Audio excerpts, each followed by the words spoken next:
Hey everyone, it is Mike Bruce with Life Starts with Food Health Coaching, and it's been over a week, I think, since I've actually done a video for you, or an interview for you. So what I am doing is having my wife on, whose birthday is tomorrow, and I just want to kind of talk about how she looks super young. Like people always say, "Oh, you look so good for this and this age," but like you just look good. You just look healthy and vibrant and just good. Like I've seen 10-year-olds that look way older than you. And that's like a real deal, a real first world problem there. So you just Well, thank you. hey. So you just look healthy. And I want to talk about why. Is it just because you're super blessed by God? Yeah, I think so. Probably, yeah. That's a big part of it. But it like your diet plays into this. Your lack of workouts play into this, maybe. I don't know. I think it could probably be better. All sorts of things, but I think the big part of it is mainly your diet probably plays into this. So what does a day look like for you for eating? Not right now because it is your birthday and our birthday meals go a little off the wagon, but still compared to anybody else that I know on this planet. Yeah. So it's different. I mean, since Corona, right? I'm home and my schedule's a little different. So I'm able to eat when I'm hungry. I think that's a big thing that I realized that, I might be eating breakfast just because I might be hungry in a few hours, and at work, I don't have the opportunity to eat the kind of food that I want to eat. So I'll just eat it at 6 a.m. when I'm not really hungry. So right now, I'm still primarily carnivore-ish. Every once in a while, I'll throw some vegetables in there, but breakfast is usually 10:30 or 11. I'll have a little espresso, probably. For some reason lately, I have not been into coffee as much as I have been, which is very weird for me. You've been sleeping better. Usually when I sleep better. Yeah, I've been sleeping better. I've been sleeping longer. Get to sleep in a little bit more. Right. So that's been helpful. So my body just is not wanting as much coffee. So I would be drinking, at least 16 ounces of coffee and maybe making it a bulletproof coffee. But now it's just really one little espresso, maybe two, just because it's fun. But my first meal is usually between 10:30 and 11. And it's usually some form of protein, meat protein, in terms of bacon or prosciutto or steak or something like that. And 3 or 4 eggs on top of that. So That's what always makes me laugh, because people think, that, women don't need protein or need way less protein or whatever they think for whatever reason. But I eat a lot for my first meal, a lot of protein. And like, you're not active right now. You are still, even though you're home, you're incredibly busy with work still. And you, when you think of it, like you jump out and do like 5-minute workouts, but that goes for like a week or two without you doing that. And then all of a sudden you do it a bunch in 1 week. Yeah, I've been really slacking. I really have done nothing. So yeah, that's me being not active. Yeah. So imagine if I was moving in any way, shape, or form, then I would probably need even more protein in cases like that. So that's that really. I don't know. I've been eating a lot of chocolate lately, which it's probably not good. So we've both had different allergies come up and go away during this whole Corona thing. But we do a lot of weird work. Like we do energy medicine. I don't call it medicine. It's just energy work. Our bodies are made of energy, and some energies get trapped in there, some don't. It sounds so kooky unless you actually just take the time. Okay, if you right now are offended by the word energy, consider what your body's made of. Like there's a lot of space in between the cells. What are you doing with the hair there? There's a piece sticking out, and I can't figure out what side to try to fix it on. Okay. People, and Christians especially, can get very offended by the word energy because they think, oh man, that's going to be bad things. But all of science is energy based. Sure. So when we go into medicine, we just go, nope, that's only chemical and physical based. We can't use energy in medicine. But we don't think of like, energy is part of science. It's what the world was created with. And I said created. And then so you have the energy that the whole world was created with energy, all the people on it, everything. And then when it comes to healing ourselves, we're like, no, energy's evil. You got to stay away from that. And so I try to just, anytime I get defensive for no reason over something I don't know, I just try to stop and think over it and think, well, is there something that I'm missing? And that's kind of what happened with the whole energy side of health. So, so that's something we've been working on with food allergies, and it's been pretty insane what we get out of that. Yeah, I would say there's a combination of things.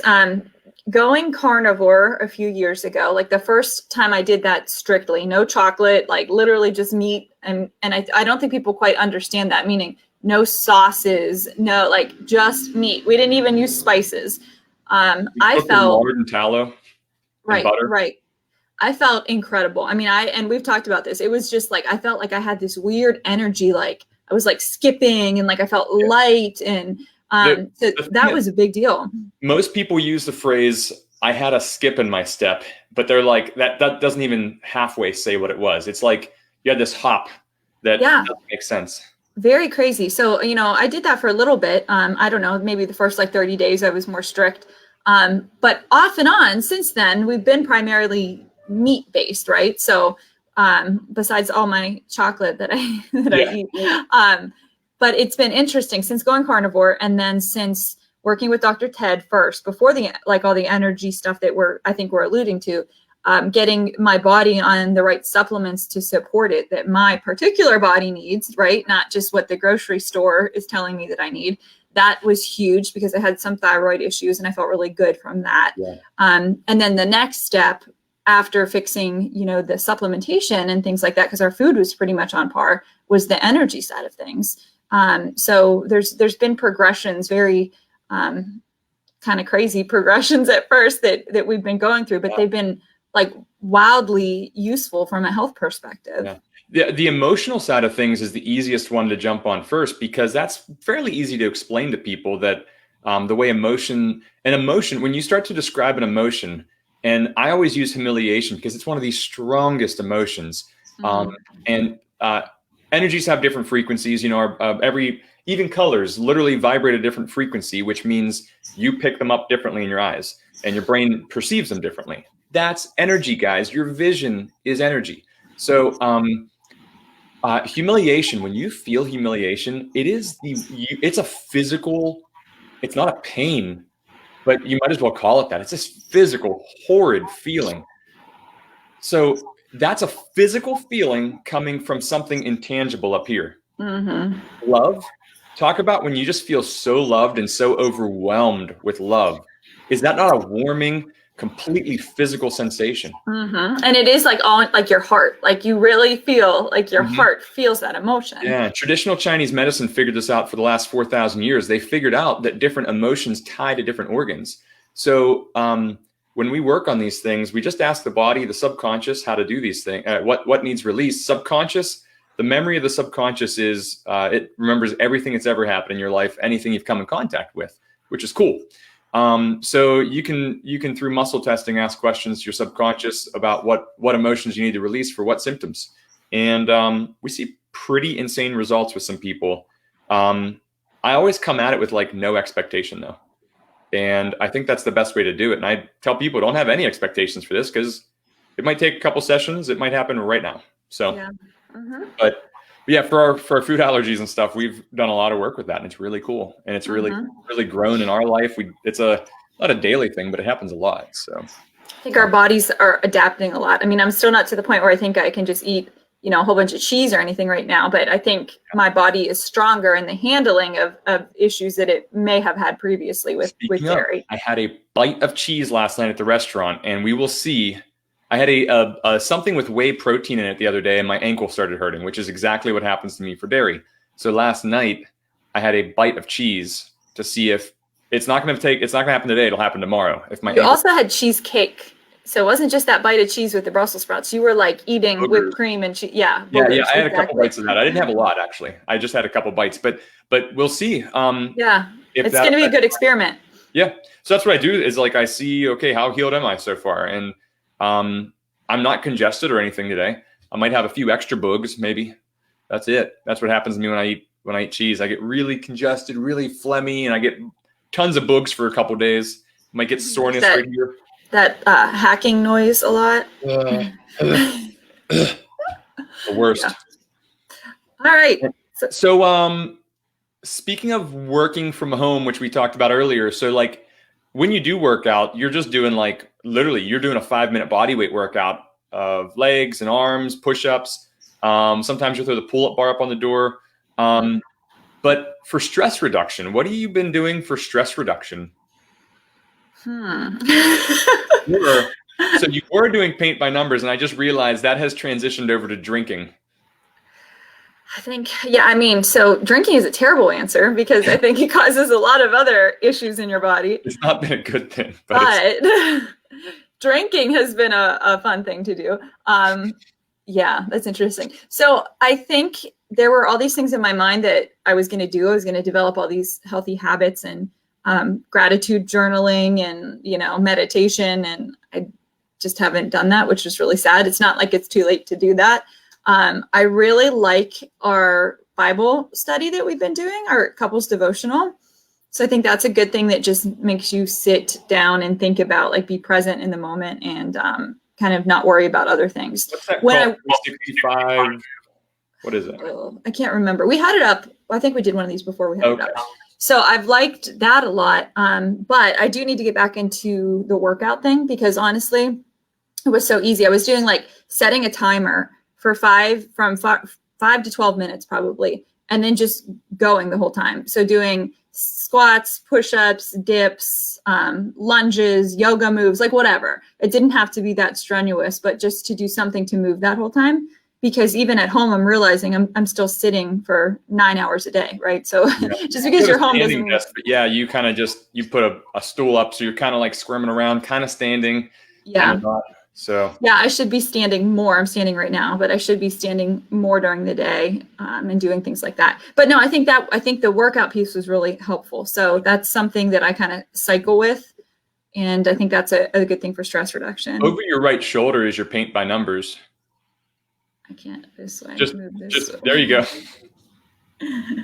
I can't figure out how to point anything. Yeah. Ooh. So it's a paint by numbers, and that's something you've been doing fun.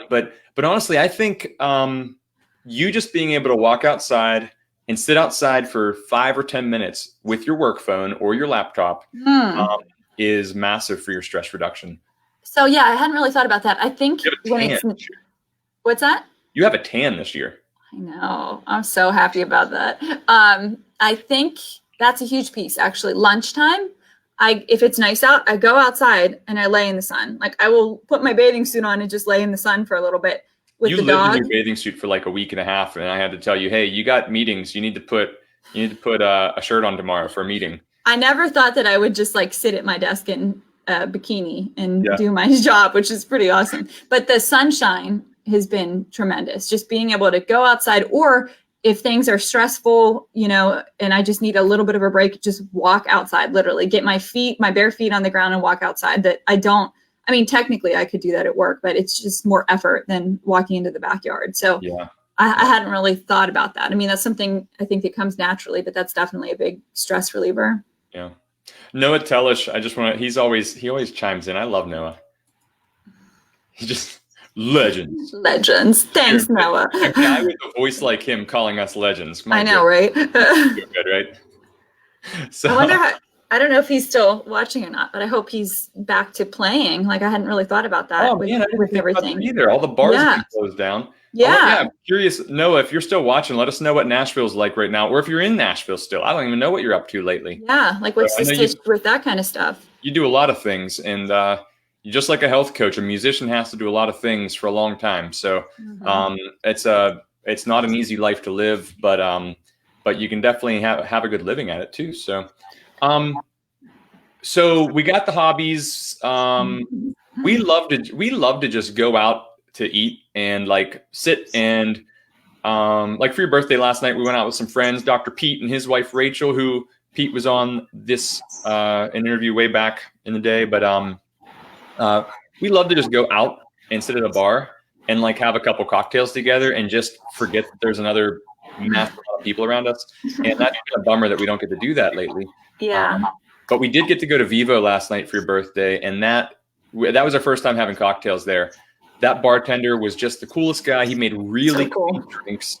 If you guys like mezcal, oh man. We talked to a guy that looked like Regis, so that was fun. Yeah. From distant, he was at a distance, but it was Regis Philbin. So next up, so what I have written down is like skincare and cleaning products. What kind of stuff do you do for skincare? Because I feel like you don't, like, I know of women who do like an hour a day, morning and night. And I feel like you don't do that really. So no, I don't do that at all. I don't. So I definitely, there's certain lotions, and I have them that I like to use. I'm not as good with the whole cleansing and toning and, you know, all that jazz. If I use soap on my face lately, at least it's Dr. Bronner's, and that's really just kind of more or less to get my eye makeup off, because I don't wear anything on my face, like any makeup on my face. So I guess just that is probably indicative of good skin, because I don't need to cover anything up there. But I've been experimenting with toners. I don't know, this means nothing to you, Mike, but I have these spray toners. There's this you can't see because of the lighting, I'm sure. This brand is Annmarie, and I think it was actually Rob Wolf's wife. There was an email that came out from Rob Wolf that said that she loved this brand. So this is a mist that you just spray on your face before you apply lotions or anything like that. So I've always had toners, and I never really took them seriously. So I've been experimenting to see if my skin does any better by using a toning spray first. And I kind of think it's working. I don't know. It's still an experiment. But the spray, and then the only other thing I would do would be some kind of lotion, a moisturizer, because my skin is naturally pretty dry. So my favorite. I don't have that problem, by the way. Like dry skin? No. Yeah, I've always had dry skin. I'm oily all over. So oily. You're so greasy. So Morning Song Gardens is the face cream and moisturizer that I like. It comes in these little jars, and I know that I can't. No, I'm saying tilt forward. All right, never mind. I'm the worst, seriously. But they're a local Ohio company. So so they're from a farm, right? In Ohio, not far from us. I don't know if they're a farm. They're in Chagrin Falls. We're in PA. Oh, so that's near Cleveland. Mm-hmm. So okay. So we're near Pittsburgh, and they're near Cleveland. That's not too far. Yeah, and all of their products are beeswax. I should have them on sometime, huh? Yeah, I seriously love them. So the lip glosses, or chapstick, not lip gloss, the chapstick. You have to interview them, not me. I'd love to. Yeah, I'd love to talk to them. Awesome. But I love their face cream. I love their hand cream. I love their chapsticks. I ordered tea light beeswax candles that are just beeswax. They do have great chapstick. Yeah, it's awesome. I use it in the winter, huh? Mm-hmm. That's the one that you use, the scented one. What's the other beeswax company that everybody loves? That's a big brand. Burt's Bees. Burt's Bees. Yeah, I like them better than that, big time. Oh, for sure. Yeah. They're my favorite chapstick ever. And I've had some issues with allergic reactions to chapstick. And so you were starting to talk about the candles, because candles can be nasty for us, real nasty. Yeah.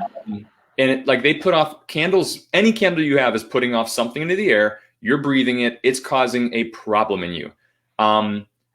Beeswax is very minor on those problems. But if you have these natural soy-based candles, you shouldn't be eating soy. So why would you want to breathe it? This is not cool.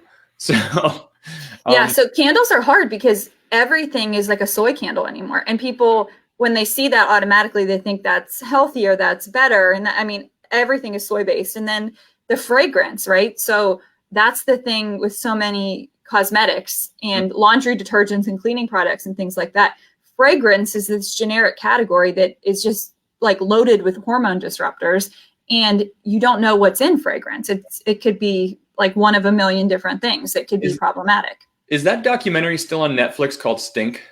Because I don't know. I've never watched it, but I remember my good friend Gary told me he watched it, and he said his whole, I think it was Gary said, his whole idea on colognes and everything is just drastically different now. And he's a health conscious guy, but I would never expect him to care about fragrances. And then he was just like, dude, I had no way. So Yeah, and it's a shame because I think there's a lot of healthy products out there. And when I look at the ingredients, as soon as I see fragrance, I put it back because I just don't know what that is. Now, they could be using something that is not disruptive to the system, but I just don't know. It's like natural flavors. It's that big generic category that it could be so many things. So anyways, candles and skincare and everything like that. I'd say if it says fragrance and you can't find out what that means from the company, just avoid it. And consider, like, I work at a doctor's office. I see a lot of people that come through and they already know they have a soy allergy. Not even like we're telling them. They already come in knowing this. So imagine they're allergic to it if they eat it. What about if they're breathing soy burnt vapors? So that's something you got to consider. If you want to bring soy into your house, you should probably let people know that are coming into your house for any reason. Hey, these are soy candles in case you're allergic to them. Yeah. So I don't know if it affects me. I'm just affected by so many things. So there is a local lady, and I can't say 100% sure what the fragrance is that she's using, but she sells tarts. I think her name is Queen of Tarts, like the tart burners. She uses palm oil, like organic palm oil. And I believe, now there's some coloring in there. I'm assuming it's just, regular food coloring, but I believe she uses essential oils and like mixes them for her fragrance. But even that, essential oils can be tricky if you're not getting pure grade oils. Yeah. So one last thing, Egyptian magic. It sounds so weird. This, again, you're not going to be able to see it. You can probably see it. Look at that. Woo, look at me. I'm getting better. Okay, I got this. This is actually like a big tub for this product because it usually comes in small containers. This is 4 ounces, but this is from Costco. And this is what, when I lather it on, like you said yesterday to me, why do you look so greasy? That stuff. You're like, what is on your face? Shining. You look like me. I'm glistening. But I'm trying to find the ingredients. It's mostly bee based. So it's like bee propolis and things like that in here. And I can't find it. Oh, here. Okay. Olive oil, beeswax, honey, bee pollen, propolis, and royal jelly. Wow. What's that cost for that tub? So this container, it also came with like a little 2-ounce travel one, and something else was $20 at Costco, but it's normally like way more than that. It was just a steal. And I had no idea. I just wanted to try it. But like when you go, years worth. Yeah, it's a lot. I mean, maybe not the way that I smear it on my face. It feels so good. But there's like a cult following to this. I had no idea. When I started looking it up, like people were on the package. So it's true. Egyptian. Yeah. It's kind of creepy. Yeah. So anyways, so that's basically it. But real quick, like if we're talking about lady stuff, I did bring something. These are cotton panty liners. I don't know if you can see this. I can't even see. There you go. There we go. So this is Natracare is the brand, but there's a whole bunch of different brands. It's organic cotton, and it's unbleached. And the big thing for women, talk about hormone disruptors, is using feminine products that are just full of chemicals and dyes and gluten and things like that. So I found that to be a huge change. So explain why, though, because that is literally a mucous membrane. Correct. So, right. So it absorbs a lot of stuff right there.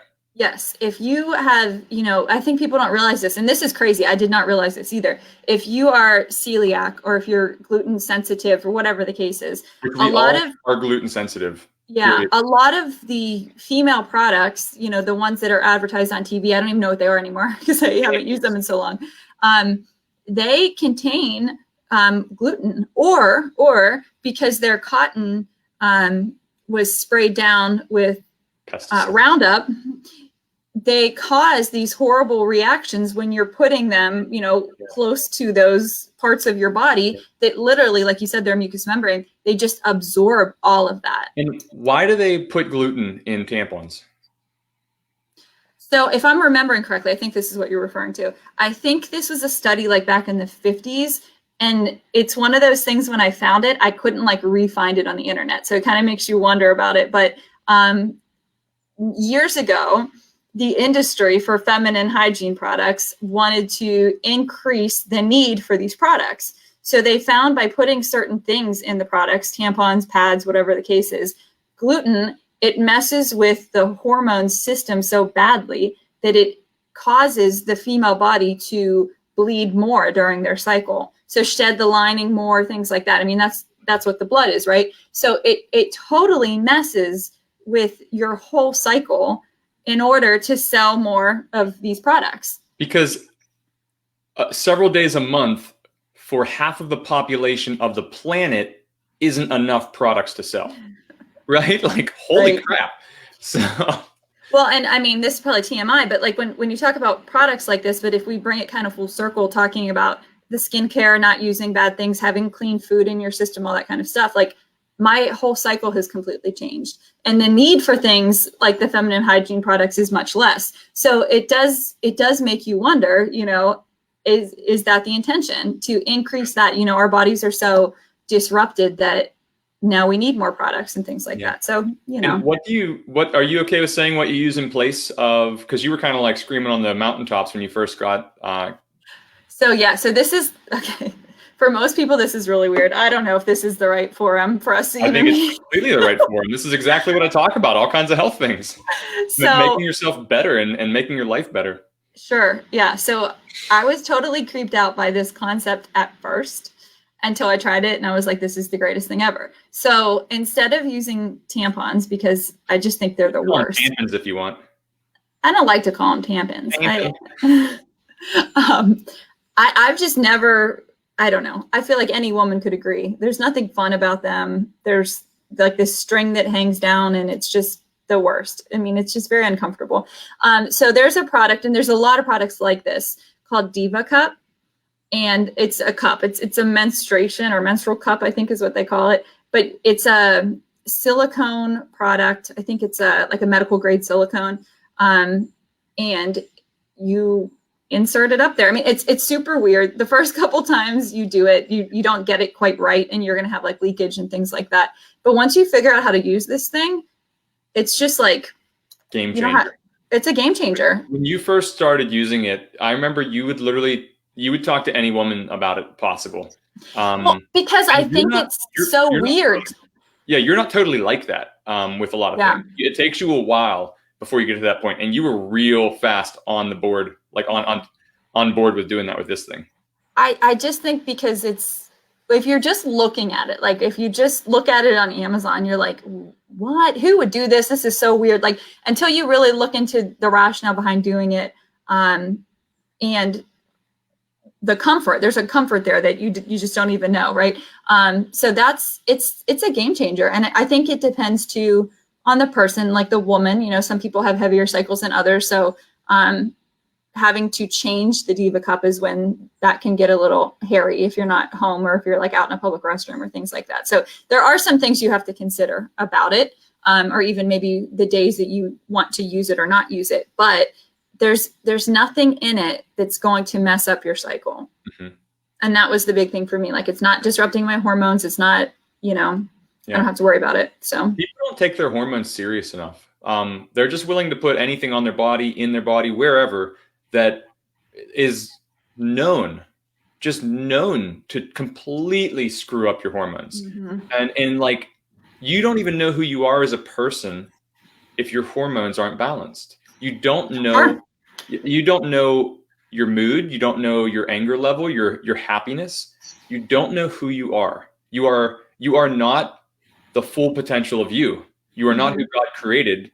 You are who pharmaceutical and other cleaning supplies and all these other companies created you. Like they pushed you into a different personality. So it's a scary thing. Well, I see that face. Yeah, the thing that we always talk about is birth control pills too, right? So birth control pills totally like mess with your pheromones. And so you may be attracted to someone on birth control.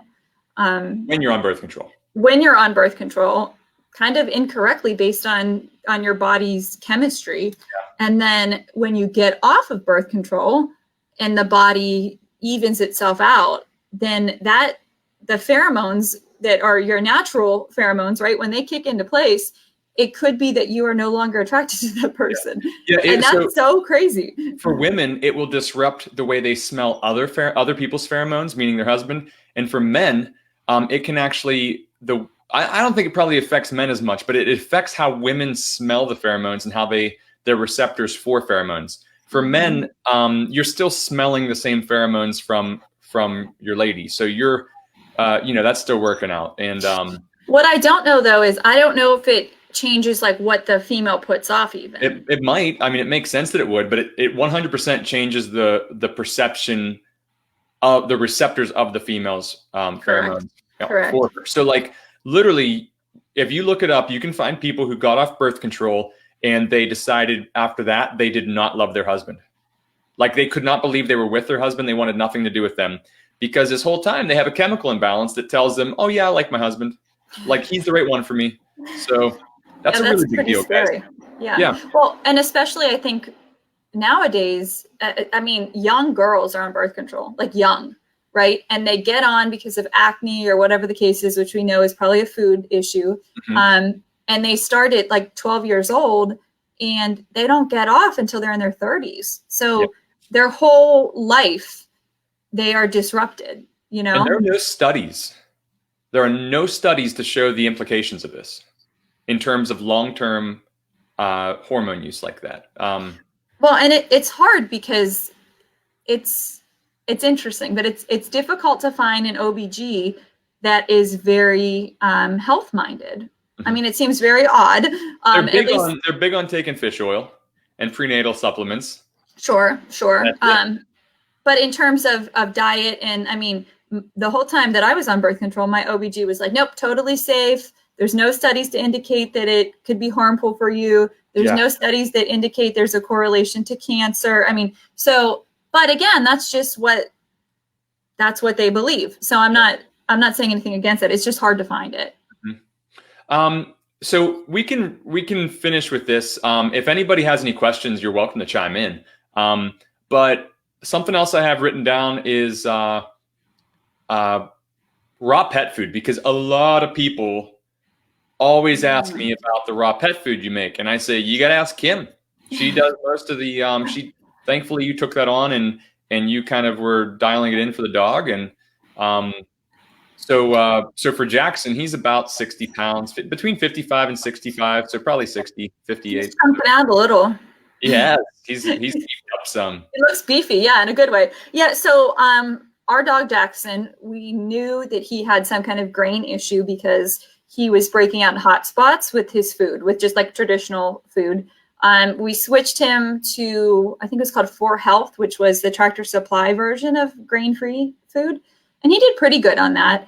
But I always say, like, this is a God thing. I really don't know why I felt really strongly that I needed to get him on raw food. And so I started researching it and, come to find out years later that about the time I did that was about the time that he got Lyme's disease that we didn't know. So again, I'm like, God just pushed me towards that, because what we did with the raw food for him was cut his inflammation. And Lyme's disease just feeds off of inflammation, right? But if you can keep your inflammation low and you can keep the junk you put in your body low, then it's not going to be as impactful as it could be. Now, I know there's a whole bunch of different situations, and I know that Lyme's is different in dogs than humans in a lot of ways. But anyway, so. And this is our dog Jackson, by the way, playing with. That's a little one. Playing with Fozzie Bear. That's his best friend, Fozzie. But so I experimented. I read a whole bunch of stuff about, oh, look at how cute Jack is. I'll get out of that so you guys don't have to see me scrolling through that. But I read a bunch of stuff on raw dog food, which there's more to find now, but there's also a lot of super scary things that they're basically you're killing your dog and, anything, don't do this. Yeah. Anything in terms of health, people try to tell you, oh, you're going to die because you're doing this such dangerous thing, or you're going to kill your animal because, they're not made to eat bones. They're not made to do this and that. And it's like, they were literally created to do that. So, so that's the funny thing that doesn't make any sense to us ever. So that's a good one, Jackson. Oh, so good. That face. So mad at us. Oh man. But anyways, so yeah, so I started making this food and I kind of, I went back and forth. He's had like the gamut. So he gets raw bones. Raw is the key. Animals should not have cooked bones. Pork bones, even if they are raw, are not the best because they just splinter more frequently than other ones. But he gets, drumsticks and raw chicken backs and beef bones and all that kind of stuff. So he gets that. So there's a weekly dosage to a certain extent of bones just for the calcium. But then he gets about 4 ounces. Hey, thanks, Phil. He gets about 4 ounces of vegetables per meal. He eats twice a day. And then and that comes and goes on the veggies too. Yeah, and they change. It's usually like carrots and kind of a tuber or squashes seem to be what he works best with. It just depends. And I think that's kind of like a timely thing too. Like whenever squash is in season, like in the fall, I'm more likely to get him squash. He always has some kind of green vegetables, so green beans or broccoli or things like that. But you do have to research it. I mean, there's certain things, and you're going to find certain things. You make a whole batch of food that the dog just doesn't react to it. And then you're really bummed because you've got all this food that you made. But he gets between like 8 to 10 ounces of protein per meal. Mm-hmm. So he eats twice a day, like I said. So it's, and he's not that big of a dog. So if you guys think, oh, we're doing such a great healthy thing for a dog, getting this really expensive dog food that has like 40 grams of protein, and your dog weighs like what our dog weighs, it's not all that great. Like, I mean, dogs are meant to eat animals. They're meant to eat rotten animals, just like we are. They're meant to eat a lot of things that we are meant to eat, which is we're, as Steve says, we are the only animals on the planet that are confused about what food is. So eat more like an animal, eat more like a dog or a wolf. These things actually add up to real human diet. So so Jackson eats more vegetables than we do, surprisingly. He does. But because they would eat a lot more of the guts and entrails and things like that, and they would get fermented vegetables, which we like to throw those in his food too. Even grasses and stuff, right? Dogs eat grass and things like that. But yeah, so with his hot spots and things like that, I found coconut oil just in general, like even if you're not going to go full blown raw food, coconut oil melted over the food helped him a lot with his hot spots and bone broth and things like that. Again, for the first time in a year, because he got into another dog's food, a very expensive, very high quality, no grains, no nothing food. Mm-hmm. And we come home and 2 days later, he's got hot spots. So he reacts very fast. Who knows why? I don't know why we as a family have health issues like this. It's good because we get to learn so many awesome things about how to heal. And that's what we want to share in our life, is how to heal others and how to help others that are in the same situation as we are. So we started looking at all these things that come up as blessings, not as burdens or curses, or whatever you want to call them. We look at them as a positive thing now, because it's just something new to learn and to figure out. So Kim, to finish this off, birthday foods, because we did find a very clean marshmallow fluff. And sometimes you just really miss the things you used to eat. So like for us, we don't do carbs. We don't do like a lot of sugary things. But for your birthday, I think your plan is to have some s'mores. Yeah. So it's kind of funny. Like you always loved marshmallows and I just really never cared. But this marshmallow fluff is like legit. Like it is so good. So Mike made me some ice cream. So it's like a really, really good, dark, rich chocolate. For keto on it too. And then we just shoved in like a crap load of sugar in terms of marshmallow fluff. And that recipe is really easy. I mean, we have an ice cream maker, so that makes a big difference. But literally, like we throw it all in the blender. So if anybody wants the recipe, you just throw it in a blender. We can send it to you. And then it goes into an ice cream maker. But then we tried to swirl in the marshmallow fluff. And so we had like way too much last night. Way too much. My stomach didn't feel good from it. But when it was more fresh, it was so much better. It was so good. So eating it fresh and not eating it 2 days later when it's been frozen solid. So yeah. So that, and then we're gonna have some s'mores. So we got some gluten-free graham crackers and some good dark chocolate and some like the healthiest marshmallows we could find. Smashmallows. Yeah. And they're like, so the graham crackers are really high in carbs, but not sugar. So I'm not sure if it's like the flax or whatever it is made up of. But the Smashmallows are pretty basic ingredients. The marshmallow fluff is literally 4 ingredients. It's tapioca syrup, organic cane sugar, organic or some kind of natural spring water, and organic egg whites. Which oddly enough, I think those negatively affect the egg whites. So, but it's really cool. So, and for food, we're probably gonna, have a steak or something for breakfast, or fish, or whatever you want for breakfast. Eggs. Maybe we'll have a meat waffle tomorrow. I don't know. Hey, we'll have what? A meat waffle sandwich. Oh yeah, I didn't think about that. Yeah. And then for dinner, we're gonna be at my brother's 40th birthday party. So we're just gonna probably have hot dogs or something with us. Maybe he's gonna have a bunch of meat on the spit, and then we're gonna have your s'mores. My other favorite birthday thing is yellow cake with chocolate icing. Like my mom literally would just make the boxed yellow cake and the chocolatiest of chocolate frosting. Yeah, but she would throw chocolate chips in there too. Yeah, so this was a total accident, but when she did this with yellow cake or vanilla, I guess yellow, when you throw chocolate chips in it, I guess it's a density thing. The chocolate chips all sink to the bottom, and they make the most delicious chocolate chip crust, and it's just so good. It doesn't work that way with chocolate cake though. So with again, a lot of other cakes it doesn't. So yeah, that was my childhood cake. That was always what I wanted for my birthday as a kid. So we did that with Simple Mills, and it did not sink to the bottom, right? The Simple Mills vanilla cake or yellow cake.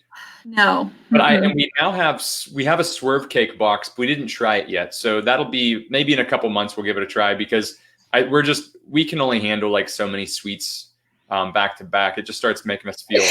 Bless you. Just 2 going for 3? No, 2? Just 2. That means I don't know. I've been doing 4 lately. It's been legit. Dang. That's my word today. Legit.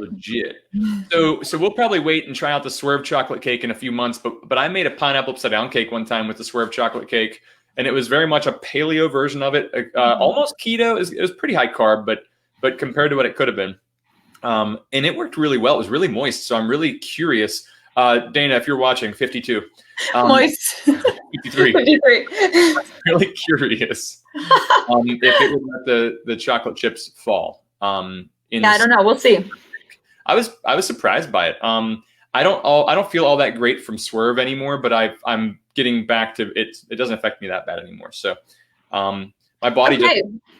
What's that? Oh, sorry. I was gonna say, I can't believe I just looked at the timer. I was like, this doesn't have to be long, right? Yeah, I know. I've been thinking that the whole time, wow. So the other thing that we did for my brother's birthday and for your birthday, I use this as an excuse. I made 4 gallons of hard cider, and I have 2 gallons. I'm going to make it like a hopped ginger cider. And the other one, I'm just leaving totally plain. And I'm going to use my little 2-gallon kegs for the first time ever. And I have to do it today, and it's tomorrow. And if anybody knows. I think that's not really for our birthdays. I think it was just a good excuse. Might have been. Maybe. I mean, I'll drink it. I don't care. So yeah, hopefully if it doesn't, that'll be the problem. So I'm not complaining. Yeah. So, well, Kim, is there any other birthday things that you planned? That I planned. That you want, or I don't know. I don't think so. I feel like it's a little late now. You were doing something on Sunday, or if I didn't know what was going on today. Oh, what was that place in Pittsburgh that we looked at? Oh, Kingfly. I forgot about that. So I don't know if we're going to go there, but it looked awesome. Yeah. So we always just try to find a new distillery or cider house or something.